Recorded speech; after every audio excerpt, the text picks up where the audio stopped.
ទៅមេឃមីសតុំពកបាំងភ្នំចោលបកផាត់ផាយរងភ្នំពោវាវែងអនឡាយពកចាត់ខ្ចាយបែកខ្លាយរស័ព្ទតាមខ្យល់ខ្យល់អើយខ្យល់បកភ្លេចមិនហើយកំឡាំងក៏ស្វាយកាន់តែល្វើយភ្លេចព្រះស្មារតីគុណមើលទៅមេឃគួរសែនឆ្ងាយពេកក្រៃ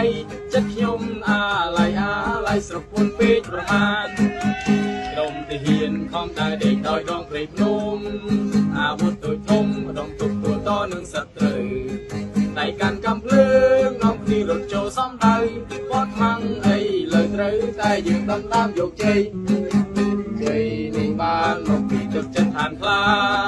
បីដោយសត្វខ្លាស្វ័យរកចំណីបើបានជួបហើយចាំពួកយើងកុំគិតអីធ្វើឲ្យបានអ្វីនៃរាជាណាចក្រកម្ពុជា